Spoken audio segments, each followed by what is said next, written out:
Pavel Surový vyrastal v Kisáči, kde zakončil aj základnú školu.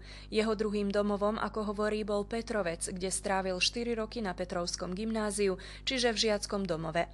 Už vtedy sa začal pomaly zaoberať dizajnom ako koníčkom. Vypracoval webovú stránku gymnázia a postaral sa aj o vizuálnu koncepciu časopisu Sládkovič. Vyhotovil aj webovú stránku svojej osady Kisáča. Potom som odišiel na Slovensko. Po ukončení, ja som ekonom informatik, som ukončil fakultu hospodárskej informatiky, som prednášal na univerzite 6 rokov marketingovú komunikáciu a riadenie ľudských zdrojov a popri práci som čítal filozofické knihy, najmä keďže som prednášal komunikáciu, ma zaujímali symbolika a komunikácia a práve tak som sa dostal k dizajnu, že všetky tie ideje, ako zrealizovať. Prvé úspechy prišli v 2010 roku. Najväčším Pavlovým úspechom je výhra v celosvetovej súťaži He Brand 2010 v Číne o najlepší brand sveta. Jeho dve práce, Moby a Diva, sa zaradili medzi finalistov, počom porota vybrala Divu za najlepší brand sveta. V lani na celoeurópskom EdPrint festivale 2012 v Rumunsku Pavel získal Oscara za logo Strategy. Logo Center získalo 3. miesto na súťaži Design from Best 2012 v Rusku. Sú tu ešte iné úspešné práce.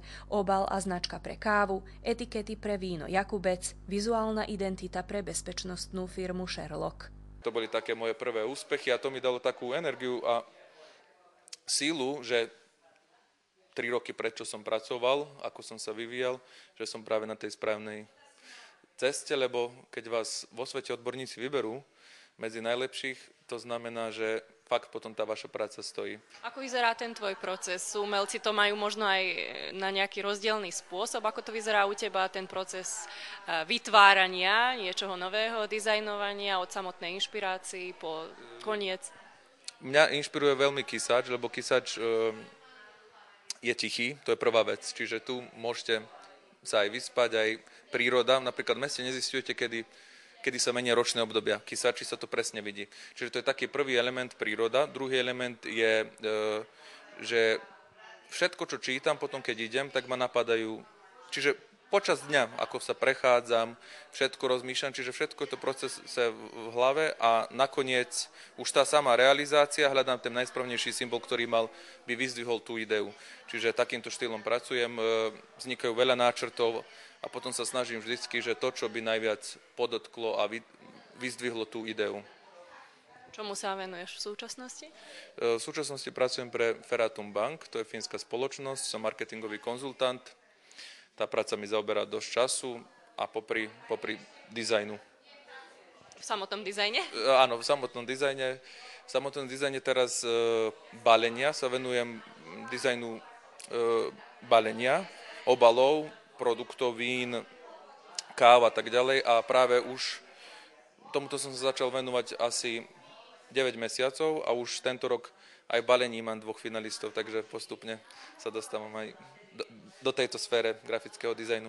Dizajner Pavel Surový sa svojou tvorivou prácou tohto roku zapojil do oslav 240. výročia príchodu Slovákov do Kisáča. Mňa povolal oslavný výbor Matice slovenskej v Kisáči, aby som sa zúčastnil prác a pomohol v rámci dizajnu, keďže sa v tomto obore zaoberám.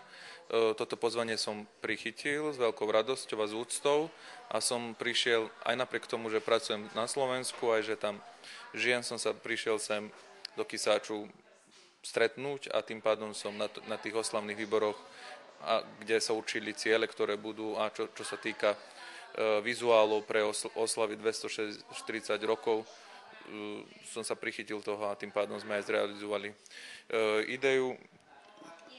Toto sú oslavné symboly, ak by som mohol ukázať. Čiže môjim cieľom bolo zamyslieť sa, že čo najviac by Kisáčanov vystihovalo. Aký symbol oslav by mal to byť. Takže som začal som pátrať, že čo najviac Kisáčanov održalo počas týchto rokov a ktoré sú také elementy, ktoré by Kisáčanov najviac reprezentovali. Taký prvý element to bola cirkev, čiže v rámci Kisáču ľudia sa zachovali vďaka cirkvi, sa stretávali, cirkev bola ústrednou organizáciou Kisáči popri miestnom spoločenstve a druhý taký boli etnoprvky, čiže kultúra, tradícia a práve v tomto symbole mojom, ktorý som vytvoril, som sa inšpiroval kysáckou rúžou, keďže kysácka rúža je na keteni, ktorá je na kašmerinke práve ako symbol a tam som videl element, že je rúža, ktorá je aj s tulipánom, takže som vymyslel, že kysácka rúža, ktorá je aj tulipán, ale zároveň z nej vyrastá Tatra Matra Fatra, čiže odkiaľ pochádzame. A keďže je tulipán aj reprezentantom Vojvodiny a keď je aj na našej keteni, takže vznikol taký symbol oslavný, že práve 240 rúžov a my stále kvitneme a žijeme tu v Kisáči. Čiže to bola taká idea tohto symbolu a elementov. Som spravil dve verzie. Jeden je pre mužov, ktorí sa cítia ako praví Slováci, čiže pravá modrá farba a druhý je pre ženy, ktorý je červená a ktorý sa viac hodí k ich šatom, keď budú na oslavných výboroch účinkovať. Sú tu ešte také badge aj pre tých mladších obranách? Áno, som spravil pre moje dieťa a on je vraniarik, čiže to je tiež jeden symbol zaslúžilým Kisáčanom a je aj detská verzia toho symbolu. Už významné ceny máš za sebou? Máš ešte nejaké plány, ciele? Niečo, čo by si chcel dosiahnuť? Cieľom je tak spraviť bar 500 značiek a rôznych balení a potom takú výstavu svoju. Čiže ešte je veľa práce. Neberiem to tak, aj napriek tým svetovým uznaniam sa snažím stále robiť. Nemôže sa ani opúšťať, ani opustiť sa, ani stále sa musí pracovať a keď začnete rozmýšľať, čo druhý robia, to je tiež zle. Čiže stále pracujem, tvorím a tým pádom to ma tak naplňa.